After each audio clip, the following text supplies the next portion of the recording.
আমাদের একজন বরেণ্য ওলামা কেরাম চলে আসছেন, তো আমাকে আরো ছোট করতে হচ্ছে। সালাম আলাইকুম।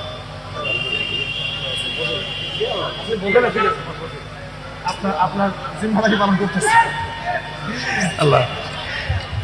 তো চারটা বিষয় বলেছি আমি। পাঁচ নম্বরটা হচ্ছে যে চলমান যে ফিতনাগুলো আছে আমাদের সামনে, এই ফিতনাগুলোকে কাগজে কলমে আইডেন্টিফাই করা।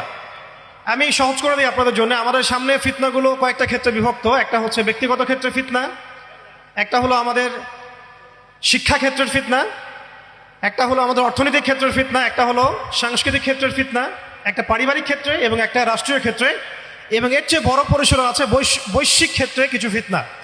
এই ফিতনাগুলোকে আমাদেরকে কাগজে কলমে এবং আল্লাহর নূর দিয়ে, কোরআন সুন্নাহর চোখ দিয়ে আইডেন্টিফাই করতে হবে এবং সেগুলোকে সমাধানের পথ খুঁজে বের করতে হবে। আল্লাহ পাক আমাদের সবাইকে তৌফিক দান করেন, আমিন। 6 নম্বর হচ্ছে যে আমাদের যে গন্তব্য যে আমরা চাই আল্লাহর জমিনে দিন কায়েম হোক, এই গন্তব্যে ইস্তেকামা ধরে রাখা বা ধারাবাহিকতা বজায় রাখা।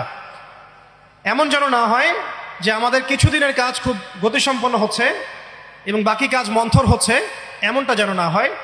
সিরাতের সুন্নতে নবী সাল্লাল্লাহু আলাইহি ওয়াসাল্লাম যেভাবে দীর্ঘ 23 বছর তার দাওয়াত এবং জিহাদের মিশন চালিয়েছেন, এইভাবে আমরা যেন আমাদের এই গন্তব্যটাকে হাসিল করতে পারি এবং সবর বজায় রাখি, ইস্তেকামা ধরে রাখি, আধ্যাত্মিকত্ব ধরে রাখি এবং যা জানি তার উপর আমল করার চেষ্টা করি, সুন্নাহ ভিত্তিক জীবনযাপন করার চেষ্টা করি। আল্লাহ পাক সবাইকে তৌফিক দান করেন, আমিন।